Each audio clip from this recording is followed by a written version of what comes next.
The bell over the diner door rang once, then twice, then gunshots shattered the night outside. Naima didn't scream. She didn't run. She dragged a bleeding stranger into the back room and hid him behind bags of sugar and flour, seconds before killers stormed in, asking one question: where is the Korean man? What Naima didn't know was that the man shaking behind her wasn't a victim. He was the reason men disappeared without bodies. And by choosing kindness that night, she signed a contract with danger she could never undo. Rain hammered Chicago like it had a grudge. The Blue Lantern diner flickered weakly against the darkness, neon buzzing like a dying insect. Naima Brooks wiped the counter in slow circles, deliberate, controlled, practiced. You learn control when life teaches you that panic costs more than patience. She worked nights because nights paid better. She worked nights because dreams could wait, but rent could not. Before we continue, besties, please like and subscribe. It's the simplest way to support this channel and help these stories keep coming. We drop new, emotionally gripping stories every day just for you. And don't forget to comment where you're watching from and what time it is there. I'd love to see how far this story of love and destiny has reached. At 2:17 a.m., the door swung open hard enough to rattle the glass. The man who stumbled inside didn't belong. His suit was too clean, even soaked through. His shoes cost more than her monthly paycheck. His posture, despite the blood spreading across his white shirt, was straight. Military, straight. Then his knees buckled. He hit the tile hard. Blood pooled beneath him, dark and spreading fast. Naima's body moved before her brain caught up. She dropped the rag and knelt beside him, pressing her apron against the wound on his side.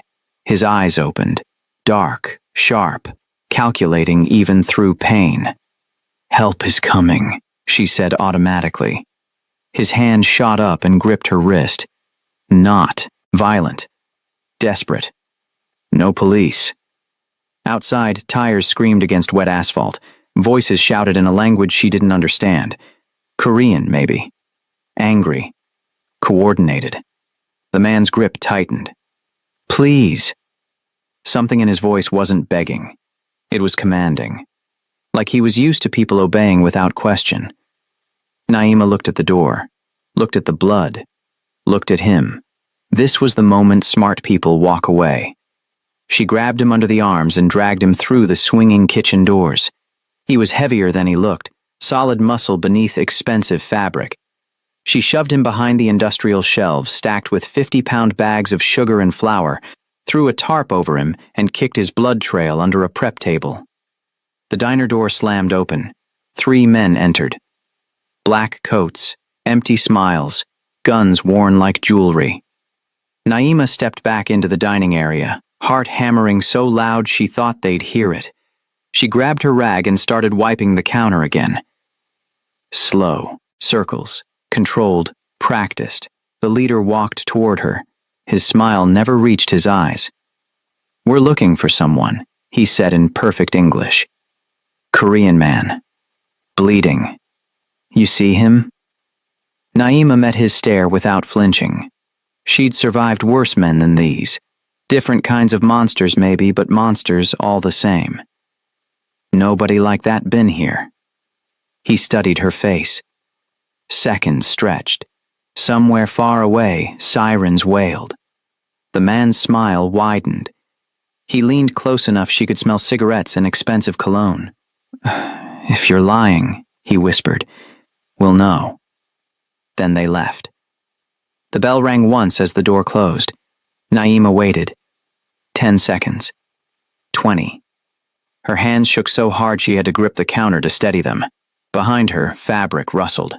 The stranger stepped out from hiding, blood still seeping through his shirt. Even wounded, he stood like royalty. "You shouldn't have done that," he said quietly. She turned on him, anger replacing fear. "You're alive. Say thank you." He studied her with those sharp, calculating eyes.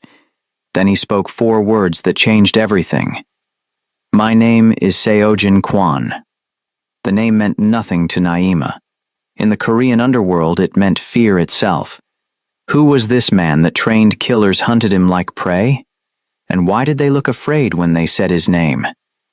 Naima pressed a clean towel against Seojin's wound. He didn't flinch, didn't make a sound. Men who survived what he survived learned to swallow pain like water. "You need a hospital?" she said. "No hospitals." His voice was steady despite the blood. "Hospitals keep records. Records become targets. Then you need to leave before those men come back." He shook his head slowly. "If I leave now, they'll assume you helped me.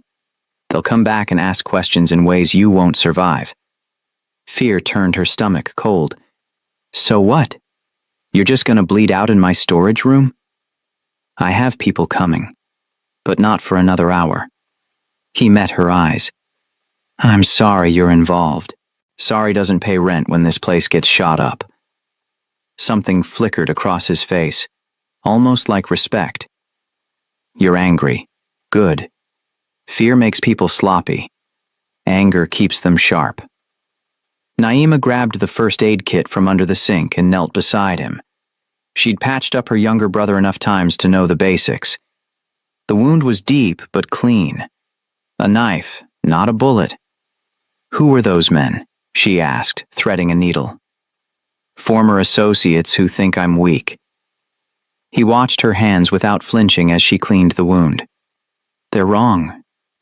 You don't look weak. You look expensive. Like mob movie expensive." His mouth twitched, not quite a smile. "Something like that." She pressed the needle to his skin. "This is gonna hurt." "Everything hurts eventually." His eyes stayed locked on hers. "Pain is just information." Naima stitched in silence. Outside, rain continued hammering the roof. Inside, fluorescent lights buzzed overhead. Every car that passed made her flinch. "Why'd you tell me your name?" she asked quietly. "If you're so worried about records and targets." "Because you deserve to know who you saved." He paused. "And because if they come back asking questions, my name might be the only thing that keeps you breathing." "Your name scares people that much?" "Some names carry weight." He looked away. "Mine carries consequences." She tied off the stitches and sat back on her heels. "You talk like someone who's used to giving orders." "I am." "And people just obey?" "Usually." His gaze returned to her. "You didn't." "I don't obey men with guns. Already learned that lesson." Seojin studied her face like he was reading a contract. "What's your name?" "Naima Brooks." "Naima." He said it carefully, like he was memorizing it. "Thank you." "Don't thank me yet. We might both be dead in an hour. If we die, it won't be in an hour." He pulled a phone from his jacket, cracked screen, but still working. "They'll wait until morning. Daylight makes bodies easier. To clean up." Her stomach twisted. "You say that like you know from experience." "I do." Before she could respond, headlights swept across the front windows. A black SUV rolled past slowly, too slowly. They both froze. The vehicle circled the block once, twice, then parked across the street, engine idling. Seojin's jaw tightened. "That's not my people." "Then who?" "Someone patient." He tried to stand, winced, stayed down. "Someone who knows I'm wounded and waiting for backup." Naima's pulse hammered in her ears. "So what do we do?" "We wait and hope my men arrive first." He looked at her with something close to regret. "You should have let me die." "Maybe." She moved to the window, staying in shadow. "But I didn't." The SUV's headlights cut through the rain like searchlights. Inside, she could see shadows moving, counting heads, planning entry points. Seojin spoke quietly behind her. "Naima." "Yeah?" "When they come through that door, stay behind me." "You can barely stand." "I've fought worse odds bleeding worse than this." But could a wounded man really protect her from killers patient enough to wait? And why did his voice sound less like reassurance and more like goodbye? The back door exploded inward. Wood splintered. Metal shrieked. 3 men poured through the opening like water through a dam break. Seojin moved before Naima could breathe. He shoved her behind the industrial freezer and stepped into the open, blood still seeping through his makeshift bandage. His hands hung loose at his sides. Relaxed. Ready. The first man raised his gun. Seojin was faster. He closed the distance in 2 steps, redirected the weapon with one hand, drove his palm into the man's throat with the other. The gunman dropped, gasping, choking on his own crushed windpipe. The second man fired. The bullet punched through a bag of flour. White powder exploded into the air like a smoke bomb. Seojin disappeared into the cloud. Naima pressed her back against cold steel, heart slamming against her ribs. Gunfire. Grunts. The wet sound of impact. Then silence. When the flour settled, 2 men lay on the ground. Not moving. Not breathing. The third man ran. Seojin stood in the center of the carnage, breathing steady despite the fresh blood soaking through his shirt. His eyes tracked the fleeing figure through the shattered door, calculating, measuring. Then he turned to Naima. "Are you hurt?" She couldn't speak, couldn't process what she'd just witnessed. The man who could barely stand 5 minutes ago had just dismantled 3 armed killers like they were children. "Naima," his voice sharpened. "Are you injured?" "No." The word came out hoarse. "What are you?" "Alive." He moved to the door, checked the alley, came back. "Because of you." Sirens wailed closer now, real close, maybe 2 blocks away. Seojin pulled a card from his jacket and pressed it into her palm. Black, embossed with a symbol she didn't recognize, a lotus flower wrapped in thorns. "If you need to disappear," he said quietly, "call this number. Someone will answer. They'll ask for a passphrase. Tell them, the lantern still burns. I don't want to disappear. I want my life back. Your life changed the moment you opened that door." He looked at the bodies, at the blood, at her. These men have friends, families, organizations. They'll want answers. So give them answers. Tell them you were here. If I do that, you become leverage. His jaw tightened. Leverage gets used, broken, buried. Fear and anger twisted together in her chest. "So, I'm just supposed to what? Hide? Run? You're supposed to survive." He moved toward the front door, each step controlled despite his injury. "The card stays between us. Don't show it to police. Don't tell anyone you have it." "Why would I even need it?" He paused at the threshold, rain-soaked wind cutting through the diner. "Because the man who ran is named Junho. He's patient, methodical, and he never forgets a face." "You know him?" "He was my lieutenant once." Something cold flickered in Seojin's eyes. "Before he decided I was worth more dead than loyal." Black SUVs rolled up outside, different from before. Cleaner. Organized. Men in dark suits emerged, moving with military precision. One opened the rear door. Seojin looked back at Naima one last time.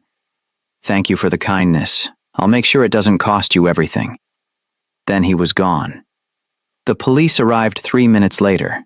Naima told them the truth. Mostly. Armed men broke in. She hid. They fought each other. She didn't see faces clearly, couldn't identify anyone, couldn't explain the bodies. The detective didn't believe her, but he couldn't prove otherwise. They left at dawn. Told her to call if she remembered anything useful. Gave her a card that felt heavy as a threat. Naima locked the diner doors and stood in the wreckage.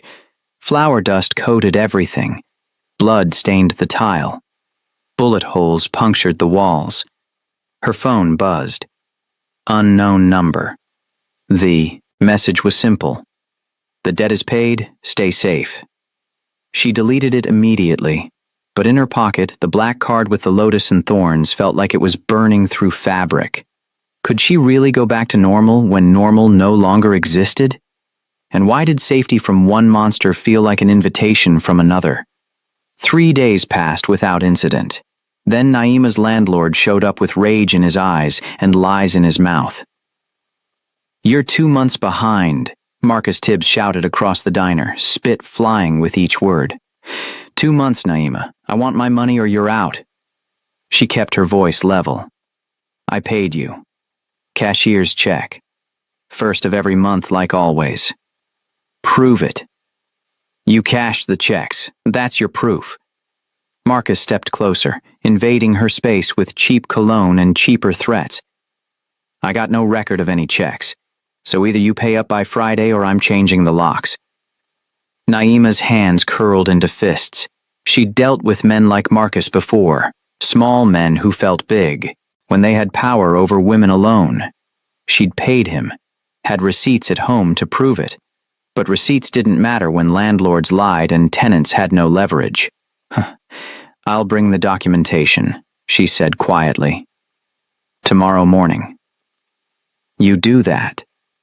Marcus turned to leave, then stopped, smiled. "And Naima?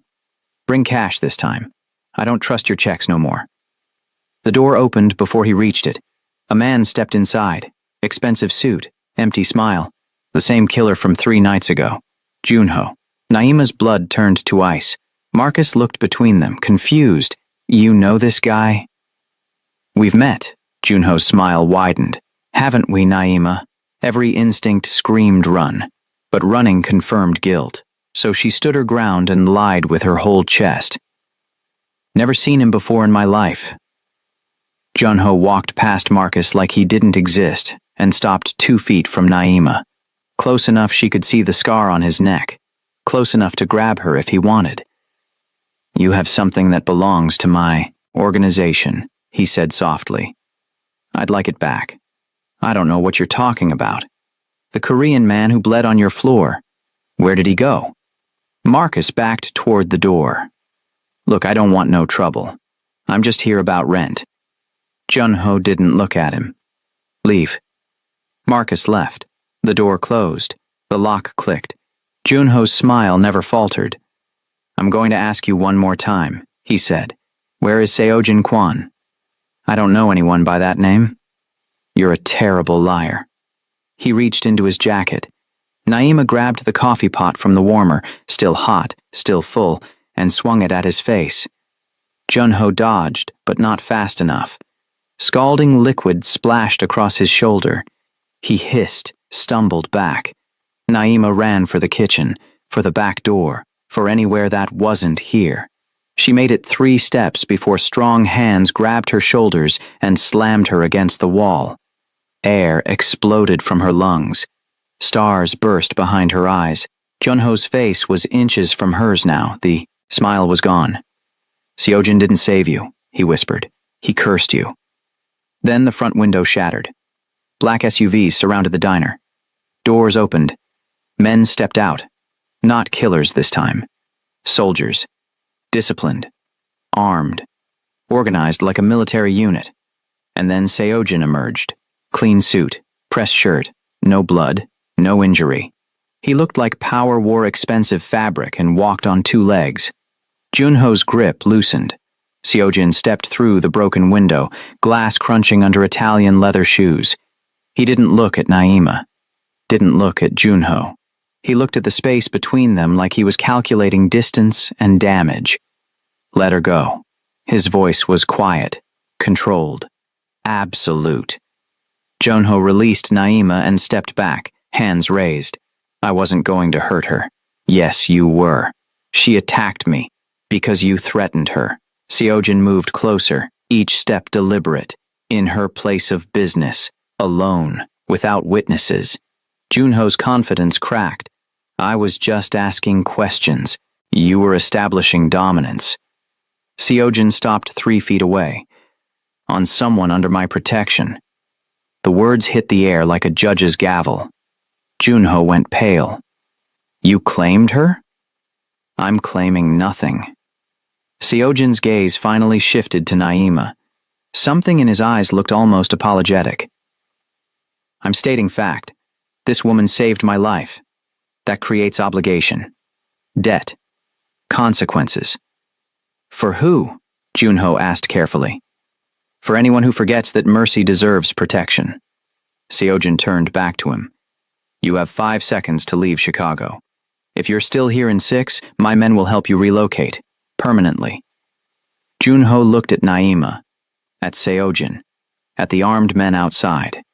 He nodded once and walked out the door without another word. Silence filled the diner. Seojin approached Naima slowly, like she might run. Are you hurt? No. Her voice shook. What just happened? I kept my promise. What promise? That kindness wouldn't cost you everything. He gestured to the broken window. I'll have this repaired, and your landlord won't be bothering you anymore. His accounts have been reviewed. Turns out he's been stealing from multiple tenants. The authorities will be informed. Naima pressed her back against the wall, trying to process. You can do that? Just make problems disappear? When necessary. And what does that make me? Your charity case? Something flickered across his face. Respect, maybe, or recognition. It makes you someone who chose compassion when violence was easier. That's rare, worth protecting. I don't need protection. I need my life back. Your life is still yours. He pulled a phone from his pocket and made a call. Spoke rapidly in Korean, hung up. But the world now knows you're connected to me. That changes things, creates enemies, opportunities, danger. I didn't ask for any of this. I know. He looked at her with something close to regret. But you have it anyway. One of his men approached, spoke quietly in his ear. Seojin nodded and turned back to Naima. I have to leave, but my people will watch this place. You won't see them, but they'll be there. If anyone threatens you, they'll intervene. And if I don't want them watching, then tell me now, and I'll pull them back. His eyes held hers. But Junho isn't the only one who knows your face. Others will come. Test boundaries. Push limits. That's how this world works. Naima looked at the shattered window, at the coffee stains on the floor, at the man who'd turned her quiet life into a battlefield she never enlisted for. What do I call you? She asked quietly. When danger shows up and I need help I didn't want? Seojin. He handed her a different card, this one with a direct number. Use it when words aren't enough. Then he left. SUVs pulled away. Glass crunched under tires. The morning sun cut through the broken window, painting everything in sharp, unforgiving light. Naima stood alone in her diner, holding a phone number that felt like both shield and shackles. Protection sounded safe until she realized it came with a price tag written in blood. But was the cost of accepting help higher than the cost of refusing it? The diner felt different after Seojin left. Quieter. Heavier. Like the walls remembered violence and couldn't forget. Naima swept glass for the 3rd time that morning. Each shard caught the light differently, some clear, some stained with coffee, some edged with blood she couldn't quite scrub away. A construction crew arrived at noon, didn't ask questions, didn't request payment, just measured the window, removed the frame, installed new glass, and disappeared within 2 hours. When they left, the window looked better than before. Cleaner. Stronger. Like it had never been shattered at all. But Naima still saw cracks. She tried working her evening shift like nothing changed. Served coffee to regulars who complained about traffic. Flipped burgers for teenagers who didn't tip. Smiled at customers who never looked up from their phones. Normal. Ordinary. Safe. Except every time the door opened, her hand moved toward the knife in her apron pocket. Every time headlights swept past outside, her pulse jumped. Every shadow looked like Junho. Every stranger felt like a threat. At midnight, she locked the doors and walked 3 blocks to her apartment. Checked over her shoulder twice per block. Took the long route past the 24-hour bodega where light and witnesses existed. Her building was quiet. Too quiet. She climbed the stairs to the 3rd floor, keys ready, phone in hand with 911 pre-dialed just in case. Her door was locked, untouched, exactly as she'd left it. Inside, everything was wrong. Not damaged, not stolen, just different. The window was closed. She always left it cracked for air. Her mail sat in a neat stack on the kitchen counter. She'd left it scattered on the table. Her coffee mug had been washed and placed in the drying rack. She'd left it in the sink. Someone had been here. Someone careful. Someone who wanted her to know they could enter whenever they wanted. Naima's hands shook as she checked the closets, the bathroom under the bed. Empty. All empty. But on her pillow sat a single white card with embossed text, "You are protected." No signature, no number, just a statement that felt more like surveillance than safety. She grabbed her phone, stared at the number Seojin had given her, thought about calling, demanding answers, demanding privacy, demanding her life back. Instead, she deleted the contact and threw the card in the trash. Then she dragged a chair under the doorknob, checked the window locks 3 times, and sat on her bed with the lights on until sunrise. She didn't sleep. Couldn't sleep. Every creak in the hallway sounded like footsteps. Every car outside sounded like SUVs. Every breath felt like borrowed time. At 6 a.m., her phone buzzed. Unknown number. Again. The message was simple. "The chair won't stop them, but we will." She stared at the screen. The words that proved someone was always watching. Always knowing. Always there, whether she wanted them or not. Naima typed back, "Leave me alone." The response came immediately. "When you're truly alone is when you should worry." She threw the phone across the room. It hit the wall and clattered to the floor, screen cracked but still glowing. That morning, she called in sick to work for the first time in 2 years. Spent the day looking for new apartments she couldn't afford. Researched how to disappear legally. Googled how to escape organized crime protection. Every search led to the same answer. You don't. By evening, reality settled in her chest like concrete. Seojin hadn't saved her. He'd claimed her, marked her, turned her into property protected by violence and surveillance she never consented to. And the worst part? She was safer now than she'd ever been. Her landlord stopped harassing her. Marcus actually apologized the next day, stammering about clerical errors and misunderstandings. Said her rent was paid through the year. Gave her his personal cell in case she needed anything. Anything at all.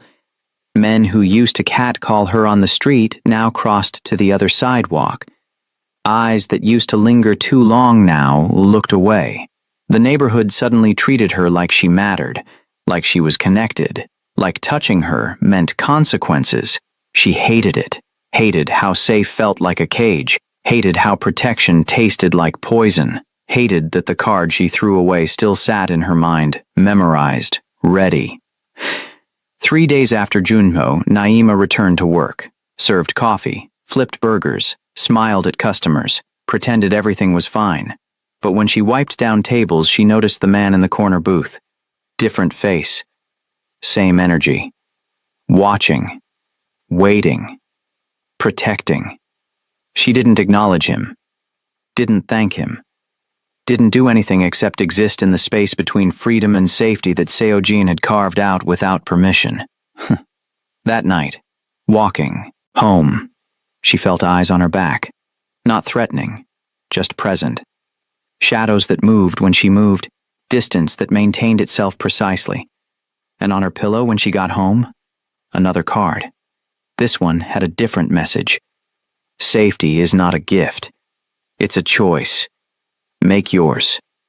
Naima crumpled the card and threw it away. But this time she didn't delete Seojin's number. Protection felt like prison until danger reminded her why cages exist. But could she live in a gilded box built by hands stained with blood? Or was freedom worth dying for? Marcus showed up at the diner Tuesday morning with flowers and fear in his eyes. Look, Naima, I'm real sorry about last week. He set the bouquet on the counter like an offering to an angry god. I got my records confused. You're paid up, way up. I I'm actually refunding you for the overcharge. He slid an envelope across the counter. Fat with bills. Naima didn't touch it. What changed, Marcus? I made a mistake, simple as that. You called? Me a liar 3 days ago. Now I'm getting refunds? Marcus wouldn't meet her eyes. Sometimes I get my paperwork mixed up. It happens. No, it doesn't. She pushed the envelope back. Someone got to you. Nobody got to me. His voice cracked. I'm just trying to make things right. Marcus, look at me. He did, reluctantly. Who scared you? Nobody scared me. But sweat beaded on his forehead despite the air conditioning. I got a call. From some investors. Said they were interested in the building. Asked about tenant satisfaction. Quality of management. That kind of thing. What kind of investors? The kind you don't ask questions about. He backed toward the door. Just take the money, Naima. And if you need anything at all, you call me first. Not the cops, not maintenance. Me. He left before she could respond. The envelope sat on the counter. Naima counted it. $3,000. More than Marcus would voluntarily refund in a lifetime. She put it in the register and tried not to think about what kind of phone call makes a greedy landlord generous. The lunch rush came and went. Regulars ordered the usual. Teenagers complained about homework. Life continued in the ordinary way life does when nobody knows you're drowning in consequences you didn't choose. At 2 p.m., the diner door opened. Junho walked in. Every muscle in Naima's body locked. Fear flooded her system, cold and paralyzing. He wasn't alone this time. 2 men flanked him, bigger, quieter, armed underneath tailored jackets that didn't quite hide the bulges. But Junho wasn't smiling anymore. His face was blank, professional, the kind of blank that meant business, not pleasure. He sat at the counter, gestured for his men to take a booth by the window. Naima stayed behind the register, hand near the panic button one of Seojin's men had installed last week. One press and help would arrive in under 90 seconds. Maybe. Coffee, Junho said quietly. Black. She poured it, with shaking hands, set the cup down carefully, stepped back. He didn't drink it, just wrapped his hands around the ceramic like he needed the warmth. I'm not here to hurt you, he said every man who ever did. His jaw tightened. Seojin thinks you're innocent. He thinks you're some kind of moral compass in an immoral world, that protecting you means something. And you don't? I think you're a weakness. He finally looked up. A vulnerability. A pressure point. You're the one thing that makes him hesitate, that makes him human. And humans make mistakes. Naima's heart hammered so loud she thought everyone could hear it. Why are you telling me this? Because I want you to understand what you've become. He pushed the coffee away untouched. You're not his charity case. You're his Achilles heel. And in my world, weaknesses get exploited, tested, destroyed. Then why aren't you destroying me now? Because Seojin would burn Chicago to ash if I touched you. Something like, respect flickered in his eyes, he's claimed you publicly. That means you're untouchable. Sacred. Protected by more than just bodyguards. Protected by reputation. By fear. By the understanding that harming you means war. So I'm safe. No. Junho stood. Dropped a 50 on the counter for coffee he didn't drink. You're valuable. There's a difference. He walked toward the door. His men followed. At the threshold, he paused. One more thing, Naima Brooks. When the next person comes for you, and someone will, don't assume Seojin's protection is absolute. Protection only works when the protector knows you're in danger. And some threats are quieter than gunfire. Then they were gone. Naima stood frozen behind the counter, Junho's words echoing in her mind. The man in the corner booth, Seojin's watcher, stood and followed them outside. 2 minutes later, her phone buzzed. Unknown number. Junho has been escorted to the airport. He won't return. She stared at the message, at the proof that someone always watched, always knew, always intervened before she even asked for help. The $50 bill sat on the counter. She picked it up.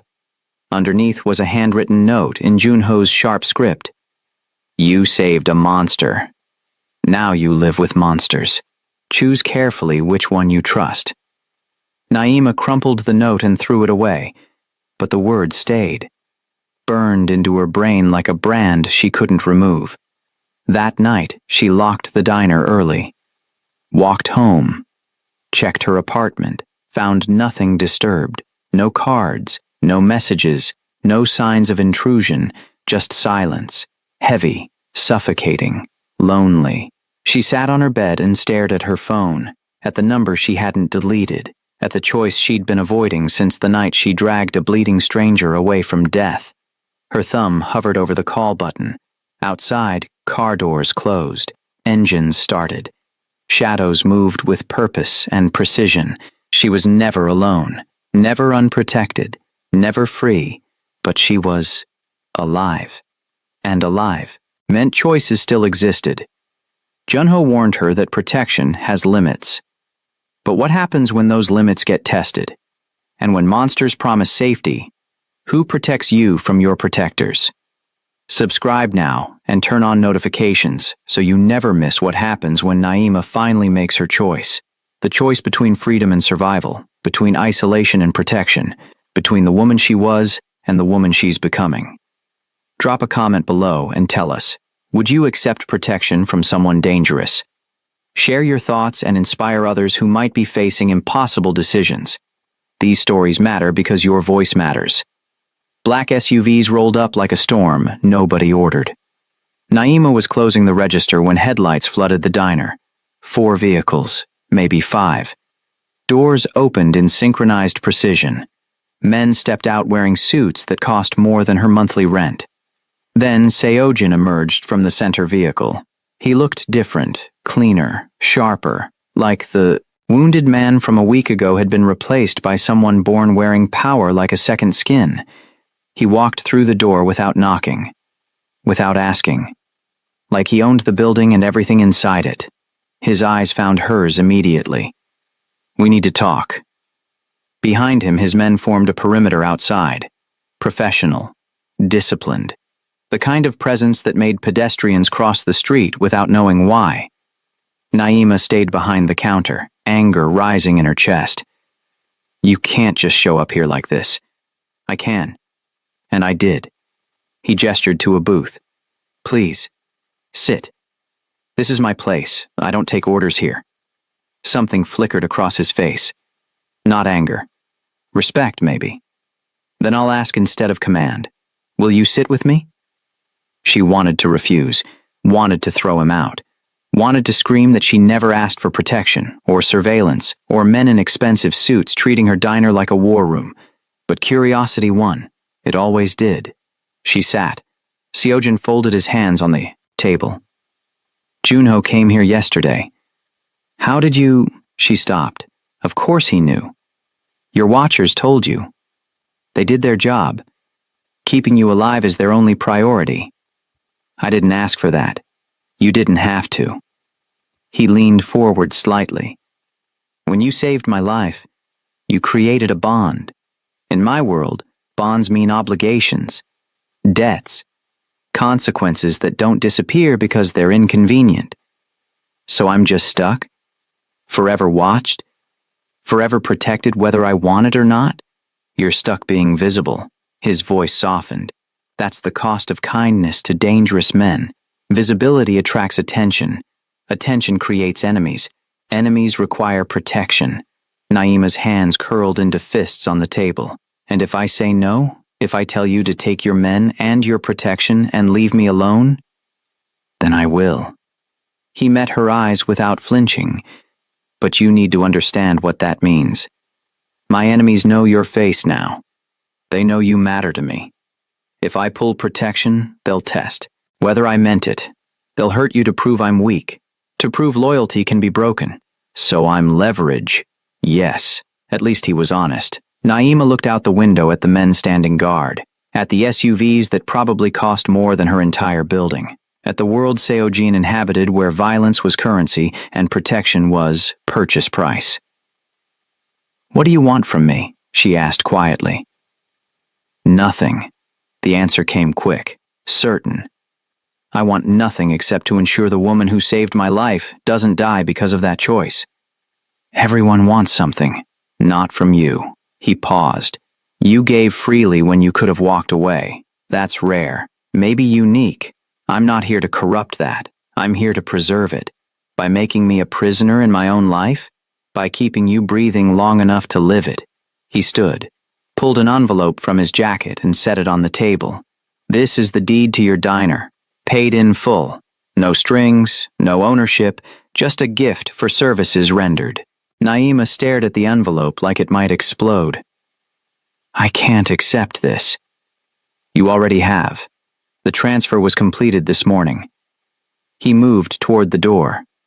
"You're not my property, Naima Brooks. You're not my employee. You're not under contract or obligation. You're simply someone I owe, and I pay my debts. What if I don't want the diner? Then sell it, keep it, burn it down. The choice is yours." He paused at the threshold, "but understand that ownership comes with protection. This building is now connected to my interests, which means anyone threatening it threatens me. You're boxing me in. I'm giving you options you didn't have before." His eyes held hers across the distance. "You can hate me for it. Most people do, but you'll be alive to hate me safely. That's worth something." One of his men approached and spoke quietly in Korean. Seojin nodded and turned back to Naima one last time. "There's a banquet tomorrow night. High profile, dangerous people pretending to be civilized." He pulled a card from his pocket. "You're invited. Not as my date, not as my guest, as my equal, someone I respect enough to introduce to my world honestly." Why would I want to meet dangerous people? Because refusing to see danger doesn't make it disappear. It just makes you blind when it arrives. He set the invitation on the counter. "The choice is yours. It always has been." Then he left. SUVs pulled away. Silence returned. Naima sat alone with an envelope that changed everything and an invitation that terrified her. Outside, the watcher in the corner coffee shop raised his cup in a subtle salute. Still there. Still watching. Still protecting whether she wanted it or not. She opened the envelope. Inside was the deed. Her name on official documents. Ownership transferred without her signature. Power given without permission. And underneath the deed was a handwritten note in Seojin's precise script. "You saved a monster. Now the monster protects you. Fair trade." Power arrived wrapped in gifts she never asked for, but was accepting generosity from dangerous hands the same as accepting danger itself? And could she really attend a banquet in a world where dinner conversations might end in bloodshed? The dress arrived at her apartment Tuesday morning.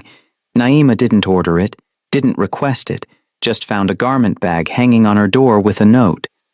For tomorrow. No obligation, just possibility. She almost threw it away. Almost called Seojin and told him to stop trying to dress her like a doll.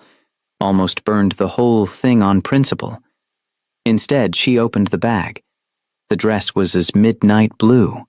Simple. Elegant. Nothing flashy or revealing. Just quality fabric cut by someone who understood bodies and beauty without objectifying either. It fit perfectly. Of course it did. She stood in front of her bathroom mirror wearing a dress that cost more than 3 months' rent and tried to recognize herself. The woman staring back looked confident, powerful, like she belonged in rooms where decisions got made and consequences got distributed. It was terrifying. Her phone buzzed. Unknown number, always unknown. "The car arrives at 7 p.m. You're not required to attend, but you're welcome if you choose." Naima typed back, "Stop watching me." The response came immediately. "We watch threats, not you. There's a difference." She threw the phone on her bed and paced her small apartment. Back and forth. Back and forth. Wearing a dress she didn't buy to attend an event she didn't want at the invitation of a man who'd turned her life into surveillance theater. But curiosity burned. It always did. What did Seo-jin's world actually look like? Who were these dangerous people pretending to be civilized, and why did he want her there at all? At 6:45 p.m., she made her decision. She put on the dress, applied minimal makeup, wore her regular shoes because she refused to let him control everything. Then she waited by the window, heart hammering, second-guessing every choice. At 7 p.m. exactly, a black sedan pulled up. Not an SUV, not a convoy, just one car with a professional driver who opened the door without speaking. Naima got in before fear could change her mind. The banquet was held at the Apex, a hotel so expensive even looking at it felt like trespassing. Crystal chandeliers, marble floors, staff who moved like choreographed dancers. Seo-jin waited in the lobby. Different suit, same presence. He saw her, and something in his expression shifted. Surprise, maybe. Or appreciation. You came. I'm curious, she kept her voice level. Doesn't mean I'm comfortable. Comfort is overrated, he offered his arm. Shall we? She ignored the arm and walked beside him instead. Equal, not accessory. He smiled slightly. I expected nothing less. The ballroom was filled with people who looked like they owned cities. Men in suits, sharp enough to cut. Women in dresses that cost more than cars. Conversations conducted in multiple languages with smiles that never reached eyes. Seo-jin guided her through the crowd, introducing her simply. This is Naima Brooks. She's under my protection. Every introduction got the same reaction. Eyes widening. Posture straightening. Immediate respect mixed with careful curiosity. Being introduced as protected was apparently more powerful than being introduced as partner. Naima hated it. Why are you doing this? She whispered between introductions. Parading me around like some kind of statement?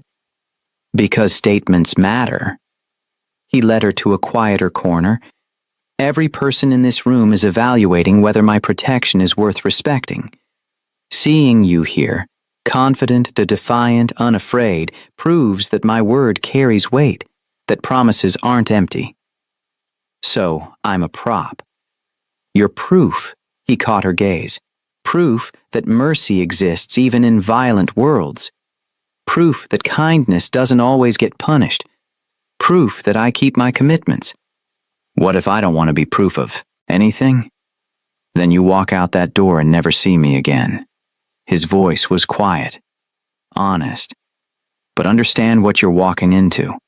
These people now know you exist, know you matter. That information doesn't disappear.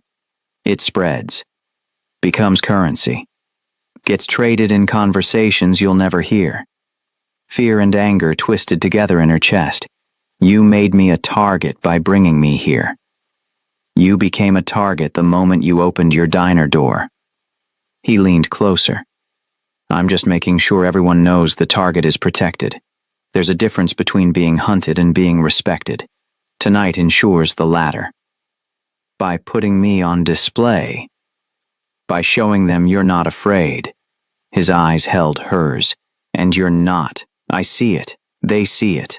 That courage is more valuable than any weapon I carry. Before she could respond, a woman approached. Tall, elegant, wearing confidence like armor. Seo-jin. Her accent was Korean, her English perfect. Introduce me to your guest. Minister Yoon. This is Naima Brooks. He gestured formally. Naima. Minister Yoon oversees certain diplomatic relations between Chicago and Seoul. The minister's eyes evaluated Naima like a contract being reviewed. The woman who saved your life. Yes. Interesting. Minister Yoon smiled. And now you parade her at formal events, making statements, creating obligations. Creating clarity, Seo-jin corrected. So there's no confusion about commitments. Confusion is what keeps diplomacy functional. The minister turned to Naima. Do you understand what you've become, Ms. Brooks? A complication, Naima said before she could stop herself. Minister Yoon laughed, actually laughed. Honest, how refreshing. She looked at Seojin. I like her. Don't let her get killed. Then she walked away. Seojin exhaled slowly. That went better than expected. Better how? She basically said, I'm going to die. She acknowledged your existence. In this world, acknowledgement is the first step to legitimacy. He guided her toward the exit. Come, you've been seen. Statement made. No need to linger. Outside, the night air felt like freedom after suffocation. Naima leaned against the building, trying to process everything. Why me? She asked quietly. Of all the people you could protect, why make me the face of your mercy? Seojin was quiet for a long moment. Then, because you didn't hesitate, didn't calculate, didn't weigh consequences before acting. That kind of instant compassion is rare. Worth protecting. Worth proving exists. Even if it costs me everything, nothing worth having is free. He looked at her with something close to regret. I wish I could give you safety without visibility, protection without price. But that's not how my world works. Survival requires sacrifice. Always. The car pulled up. Driver waiting. Escape available. Naima looked at Seojin. At the man who'd turned her simple act of kindness into complicated consequences she'd spend years untangling. I don't want to be proof, she said. I just want to be me. Then be you. His voice was gentle. But be you alive. Everything else is negotiable. Minister Yoon's warning echoed in her mind. Don't let her get killed. But how do you survive being proof of someone else's humanity when humanity in violent worlds is the first thing sacrificed? Naima didn't sleep that night. She lay in bed staring at her ceiling, replaying conversations, analyzing reactions, trying to understand the game she'd been drafted into without consent. At 3 a.m., her phone buzzed. Not unknown this time. Seojin's direct number. Can't sleep either? She debated not responding, debated throwing the phone away, debated burning every bridge before bridges became chains. Instead, she typed, Why are you awake? Thinking about consequences. Whose? Everyone's. She sat up, exhaustion making her honest. I didn't ask for this life.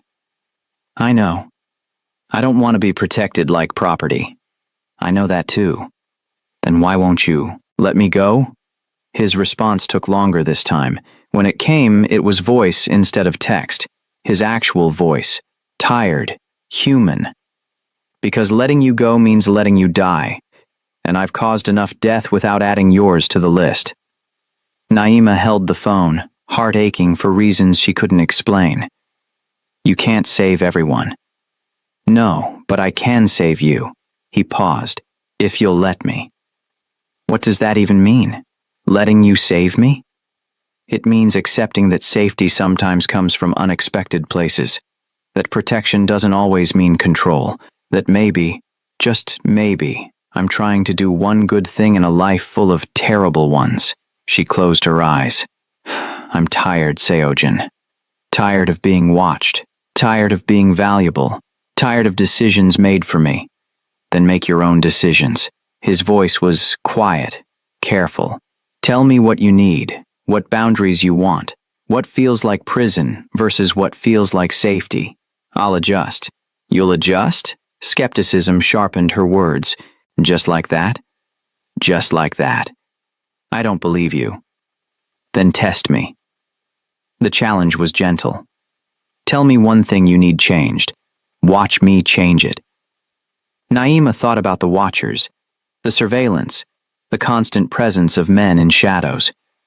I want to walk to work alone. No guards, no protection detail, just me and the sidewalk. Silence on the other end. Long enough she thought he'd hung up. Then, done. Starting tomorrow morning, you walk alone. Just like that? Just like that, he sighed. But understand the risk. Junho might be gone, but others exist.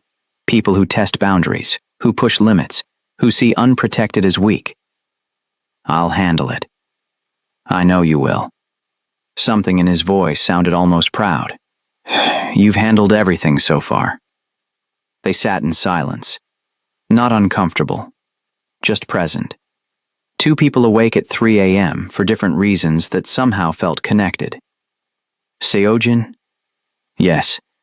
At the banquet, you said mercy exists even in violent worlds. Do you actually believe that? Another long pause. I want to. You make me want to.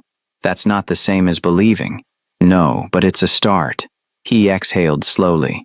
Before you, I operated on rules, power, control, consequences, simple equations where mercy was weakness and compassion was liability. Then you chose kindness when logic said run, and now what? Now I have to reconcile who I am with who I want to be when you're watching. Naima's throat tightened. Don't put that on me. Don't make me responsible for your morality. I'm not. I'm making myself responsible. His voice was firm. You're not changing me. You're revealing what was already there. What got buried under years of survival and violence. That's different. Is it? It has to be. He sounded tired, really tired. Because if kindness only matters when it's witnessed, then it's performance, not principle. And I need it to be principle. For both our sakes. Naima lay back down, phone pressed to her ear. Outside, Chicago, hummed with late-night traffic. Inside, she felt something shifting. Not love, not trust, just recognition. Two people trying to navigate impossible situations with inadequate tools. What happens next? She asked quietly. Next, you walk to work alone tomorrow. Prove to yourself you still can. That protection isn't prison. He paused. And I prove I mean what I say. That boundaries matter. That your choices carry weight. And after that? After that, we figure it out. Day by day. Decision by decision. No scripts, no predetermined endings. Just two people trying to survive worlds that don't forgive weakness. Sounds exhausting. It is. A slight smile in his voice. But you're already doing it. Have been since the night you hid me behind sugar bags. This is just the next chapter. They talked until sunrise. About nothing important. About everything important. About childhood dreams and adult compromises. About fear and courage and the blurry line between. When morning came, Naima felt different. Not safer, not freer, just clearer. Like fog had lifted enough to see the path, even if the destination remained hidden. She walked to work alone that morning. No watchers, no shadows, just her and Chicago waking up together. It felt dangerous, liberating, terrifying, perfect. And when she arrived at the diner, she found a single white card on the counter. Not a message, not a warning, just coordinates, latitude and longitude. She looked them up. The location was a small park 3 blocks away. Quiet, public, safe. At noon, she walked there. Seojin sat on a bench feeding pigeons like he had nothing better to do. He saw her approach and stood. You came. You asked. I suggested. There's a difference. He gestured to the bench. Walk with me? They walked, not touching, not performing. Just two people navigating space together. Thank you, she said eventually, for pulling the guards. Thank you for trusting me enough to ask. He glanced at her. Did it feel different? Walking alone? Scary, free, both. She kicked a pebble. I kept looking over my shoulder, expecting shadows that weren't there. They're still there, just further back. He caught her look. I pulled close protection, not all protection. Emergency response stays active. If something happens, help arrives. But daily surveillance stopped. You're not being watched anymore. How do I know that's true? Because I'm telling you, and so far I've kept every promise. His eyes held hers. Have I lied to you yet? She thought about it. Really thought. No, you've been honest. Terrifyingly honest.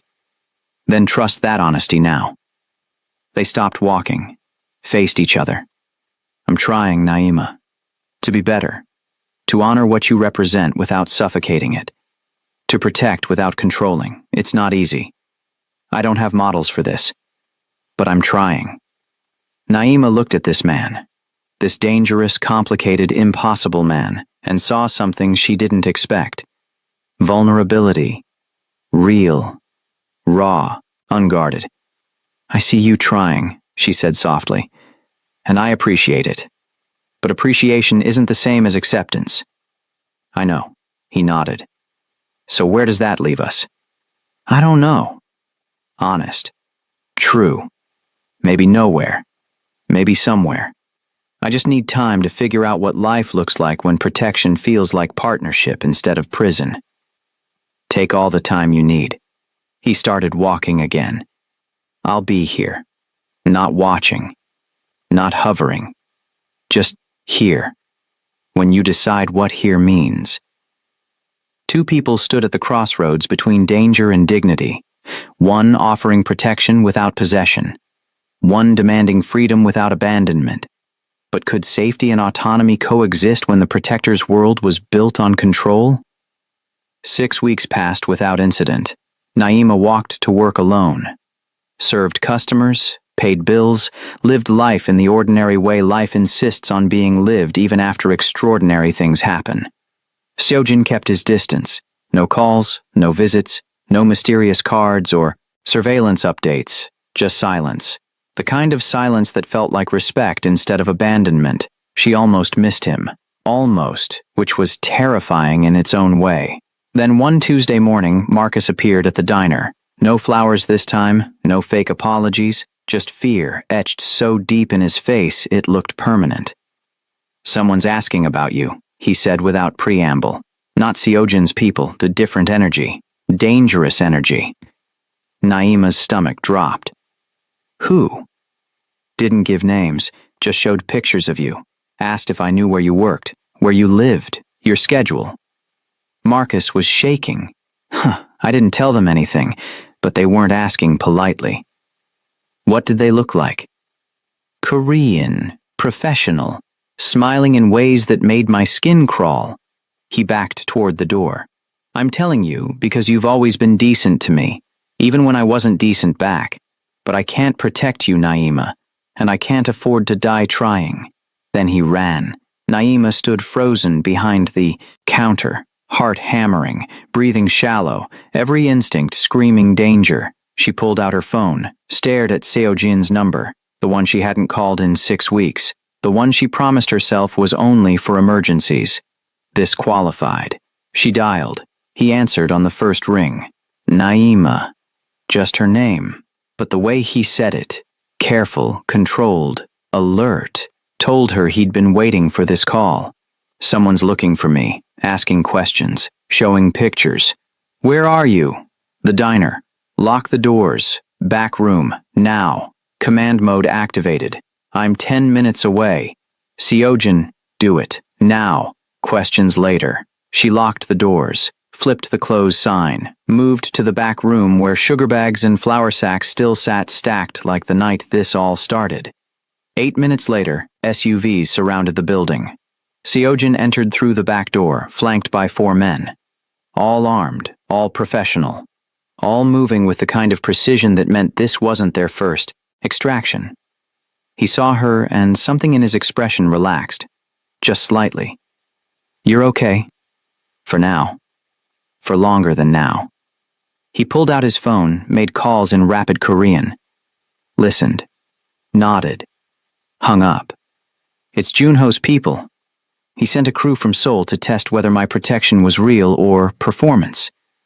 You said he was gone. He is. Permanently. Seojin's voice went cold. This is his last play. Revenge from beyond reach. He knew it would take weeks for his people to mobilize. Knew I might drop guard, knew you might relax. Fear turned her legs weak. So what now? Now you choose. He met her eyes. Option 1. I eliminate the threat. Quietly. Permanently. You never hear from them again. But you live knowing I killed for you. And option 2? You disappear. New city. New identity. New life. I fund it completely. No strings. No contact. You walk away clean. Those are my options? Violence or exile? Those are the options my world provides. His jaw tightened. I wish I had better ones. But this is the price of visibility. The cost of connection. The consequence of kindness to dangerous men.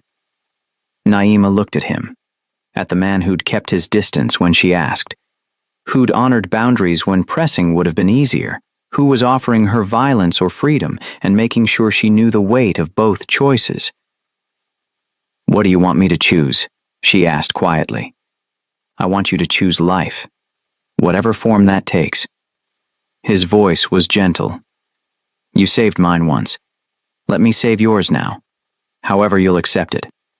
She thought about running, starting over, becoming someone new in a city where Korean Mafia politics didn't reach. It sounded peaceful, safe, lonely. She thought about staying, accepting Seojin's protection completely, living in the world he inhabited with all its violence and consequences. It sounded dangerous, complicated, real. Option 3, she said. There is no option 3. Then we make one. She stepped closer. I don't run. I don't disappear. I don't let danger dictate my life. But I also don't accept protection that requires you killing people in my name. That's not safety. That's ownership. Then what do you want? I want the truth. Public truth. I want you to go to whoever's in charge. Minister Yoon, your bosses, whoever. And make it clear that I'm not your weakness. I'm not leverage. I'm not property or possession. I'm someone under your protection who carries no strategic value beyond basic human decency. Seojin studied her face. That might not work. But it's honest, she held his gaze. And if your world runs on power and perception, then let's change the perception. Make me worthless as leverage. Make protecting me about principle instead of strategy. Make mercy matter more than manipulation. He was quiet for a long moment. Then slowly he smiled. Actually smiled. You continue to surprise me. Is that a yes? It's a maybe. He pulled out his phone. Let me make some calls. See if truth is powerful enough to outweigh tactics. He spent 20 minutes on the phone, speaking Korean, arguing, negotiating, building consensus from fragments of agreement. When he finished, he looked tired but satisfied. Minister Yoon will make a statement. You're officially recognized as a private citizen under diplomatic courtesy protection. Not strategic asset, not leverage point, just someone who showed kindness and earned respect. Touching you becomes international incident, not because you matter to me strategically, because violating diplomatic courtesy matters to everyone. That works. It does now. He gestured to his men. They're pulling back. Junho's people will get the message within hours. Crisis resolved without bloodshed. Naima felt something loosen in her chest. Not quite relief. Not quite peace. Just space to breathe. Thank you. Thank you. He moved toward the door. For choosing option 3. For making me find better answers. For proving mercy can be practical, instead of just idealistic. Seojin? He turned back. This doesn't mean we're friends, or partners, or whatever people think we are. I know. But it doesn't mean we're nothing either. Something shifted in his expression. Hope, maybe. Or recognition. What does it mean? It means I'm choosing to exist in a complicated world with complicated people. And you're one of those people. She managed a small smile. Don't make me regret it. I'll do my best. He paused at the threshold. For what it's worth, you've already changed things. Proved protection can exist without possession. That power can serve instead of control. That mercy matters even when it's inconvenient. That's a lot of weight for one person to carry. You're stronger than you think. He looked at her one last time. The world needs more people who hide strangers behind sugar bags. Don't let it make you harder than necessary. Then he left. Naima stood alone in her diner. Same building, same counter, same life, but fundamentally different. Not because Seojin had changed her, but because she'd changed what protection could mean, what power could serve, what mercy looked like when practiced instead of just promised. Outside, Chicago continued its ordinary chaos. People walked past without knowing a small diner had just rewritten the rules of survival in a violent world, without knowing that kindness had proven more strategic than cruelty, without knowing that one woman's refusal to be owned had made mercy matter. Her phone buzzed. Seojin, one final message. Be safe, be stubborn, be you, she typed back. Always. Naima chose dignity over safety and forced the world to honor that choice. She proved that protection without possession was possible, that boundaries could be respected even by dangerous men, that mercy mattered more than leverage. But in a world built on power and consequences, how long could principle outweigh profit? How long until the next test arrived? And when it did, would Seojin's protection still hold when she refused to be property worth dying for? Subscribe now and turn on notifications, because this story isn't over. It's just beginning. The next chapter reveals what happens when diplomatic courtesy meets street-level threats, when mercy gets tested by people who don't respect international incidents, when Naima's choice to exist on her own terms faces challenges that paperwork can't solve. Drop a comment and tell us, would you choose dignity over guaranteed safety? Would you force dangerous men to respect boundaries instead of accepting comfortable cages? Share your thoughts and inspire others facing impossible choices. These stories matter because your voice matters. We'll see you in the next chapter, where protection becomes partnership and mercy proves whether it's principle or just performance.